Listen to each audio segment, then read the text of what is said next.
Hey guys, welcome back. So I know that I've been posting videos while I was on vacation, but for me it feels like I haven't been here for weeks, and it kind of feels great to be back and to be filming again.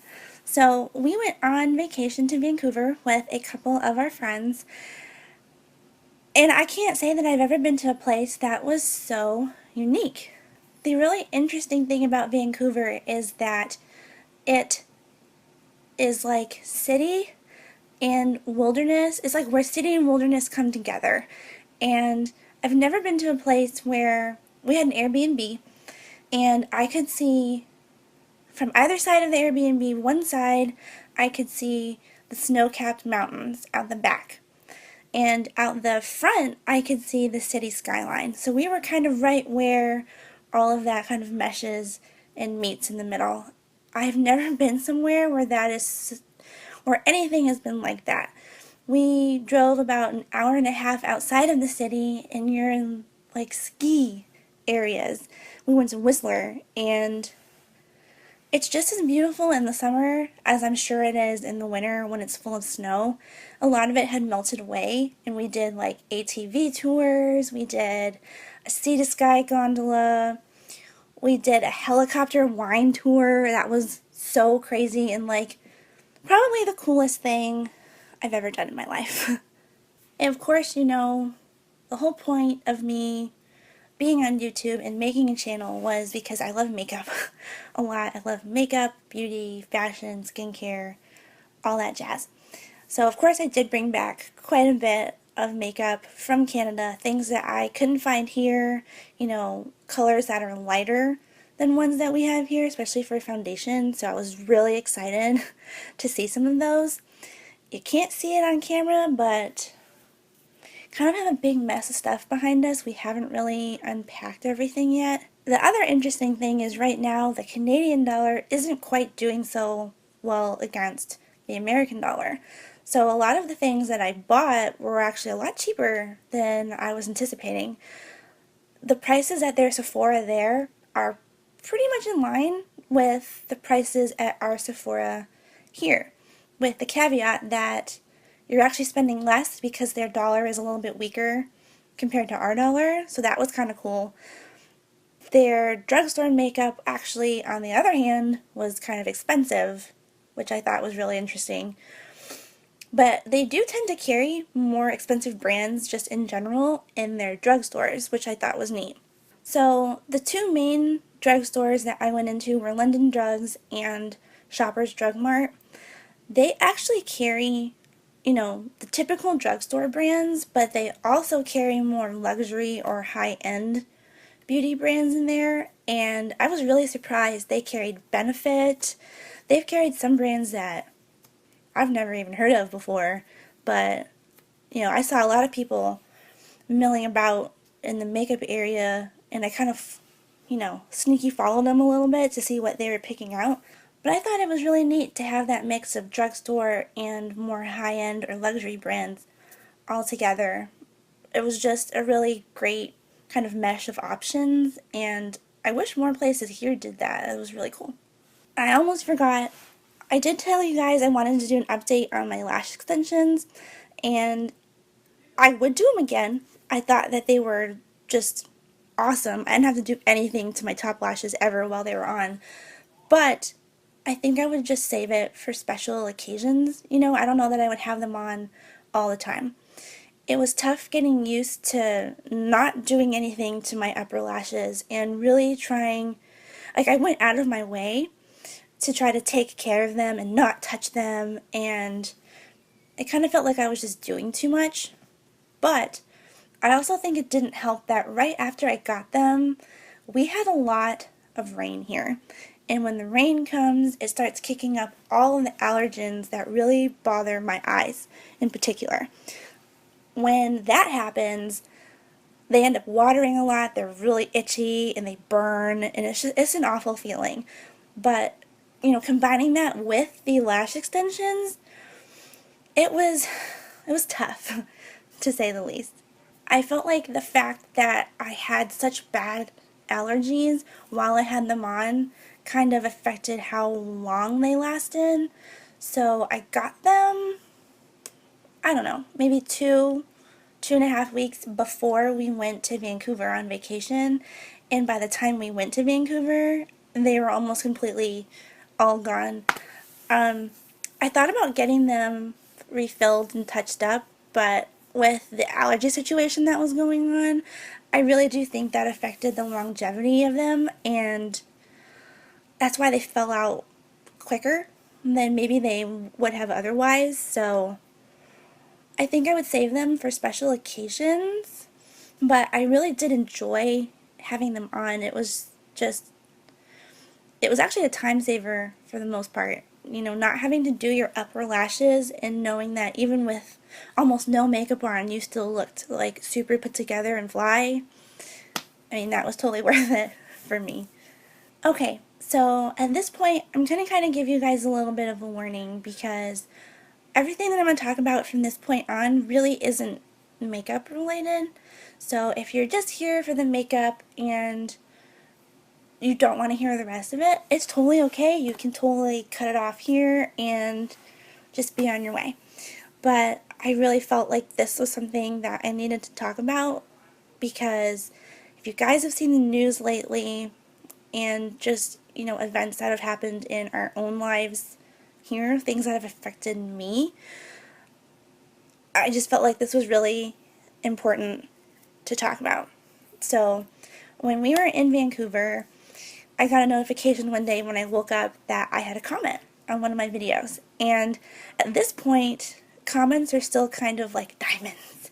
And I get really excited when I see one. So I opened the app and saw that the comment said basically that I said the word orange funny and that my voice was annoying.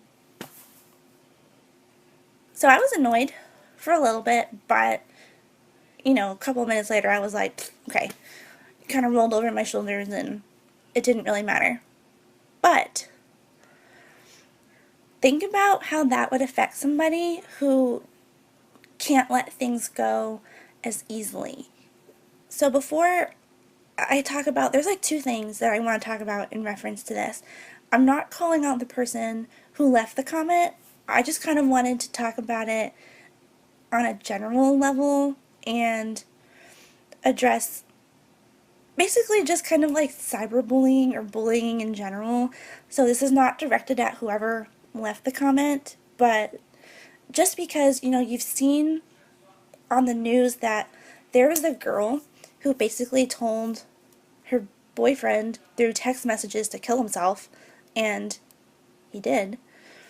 And, you know, there's just been things happening in our own lives here, and, you know, with that all over the news, I just kind of felt like this was something important to me that I wanted to talk about.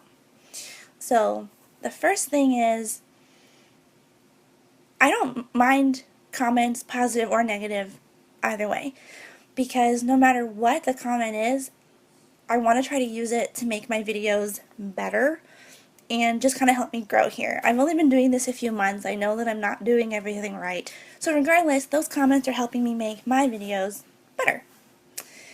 Now, I do have a problem, and it's not directed at me, just in general on YouTube.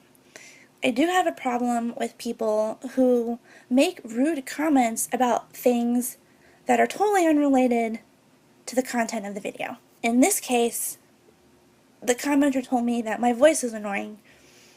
Okay, so my voice is annoying. But did that really have anything to do with the content of my video? Not really. What I really hate is when people say negative things about other people, about things that they can't change about themselves.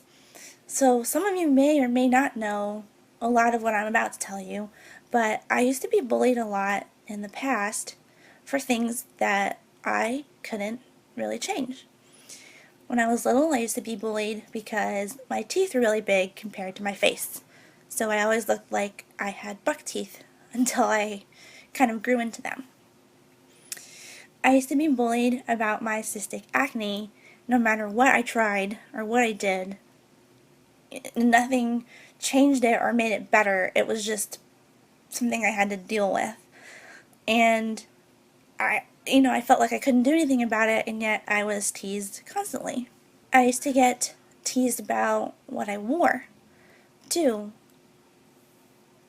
It was either I tried too hard or I didn't try hard enough, and I never quite fit in with most of the people in my schools, and all I wanted to be was comfortable. I don't understand why people have to bully you when you just don't look like somebody else. I don't know. But the biggest thing that I've been bullied for in the past is my voice. I have a much higher pitched voice than, someone my age probably should have.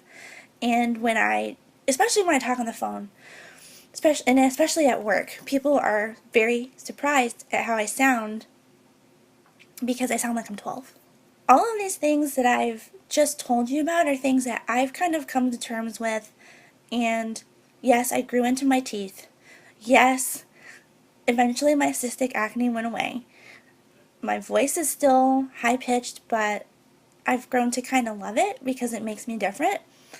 And I stopped caring about what people think about what I wear because I wear what I want for me and me alone. I don't wear what other people like because their opinions don't matter. All that matters is I'm comfortable and I like what I'm wearing. But say I hadn't come to terms with that. That's point number 2. I used to get bullied a lot because of the pitch of my voice. Like I said, I've grown to accept it and kind of embrace it as something that makes me different. But what if I hadn't and someone left me that comment and said, your voice is super annoying? How would that make you feel? You would feel terrible. You would feel awful, like you don't belong on YouTube. I feel like putting yourself out there on YouTube or any other kind of social forum or form of social media, you kind of have this unwritten contract that you are accepting the fact that you will be receiving both positive and negative feedback to whatever you do. But I just feel like if you're going to put yourself out there like that, the negative feedback should be about your content and not about things that you can't control. So let's say I hadn't accepted the fact that I have a strange sounding voice. I would feel really hurt and like my opinions and my content doesn't matter because all you're focusing on is the fact that I sound funny. Okay. Once you say something like that or make a comment, in person, online, you're typing it, you're speaking it, it doesn't matter. Once you've said something like that, you have made your choice. Once someone reads that, you no longer have a choice in how they interpret what you said. So in my case, I kind of just let the comment roll off my shoulder and whatever. But what if I didn't? What if it really hurt or embarrassed me or made me feel like less of a person? You don't get to decide how your words make somebody feel because you've already made your choice and now they are making theirs. I want to say I'm sorry for, kind of going off tangent of things I don't really normally talk about, but I'm really not sorry. I have experienced bullying firsthand. I know how awful it feels, and I want, you know, I know that there won't be that many people who watch this video, but I want you to know that, like, this is my stance on bullying, cyberbullying, any kind of bullying, because it's wrong. And just know that your words, whether written or spoken, they all have consequences, good and bad. And just because people can't see you and you're behind a screen and you feel like you're invincible doesn't mean that it doesn't hurt and that they won't have consequences, because they do. if you guys watch this far, you know, really all I want you to take away from this is just try to spread a little bit of positivity in your life, even if you're having a really bad day. Just try to make somebody smile because you never know how much it will mean to that one person that you made smile. Just to know that you cared that little bit for them, to give them that attention, you never know, like that can mean the world to somebody. So just try to do that. Put a little positivity in your life. There's so much negative going around today that I think everybody needs a little positivity now and then. So thank you guys so much for watching through this and listening to my, well, I guess I would call it a rant, but that's just how I feel about a lot of stuff that's been going on lately. And I really appreciate you guys staying tuned, and I do have quite a few more videos coming. I got some pretty cool things in Vancouver, and I actually got some packages waiting for me when I got back. So stay tuned. There will be a lot more coming in the near future, and thank you guys so much for tuning in again and listening to that, because it's something that has really like hit home with me recently, and I just feel like there aren't enough people who talk about it at all. So thank you guys again, and I will see you in my next video. Bye guys.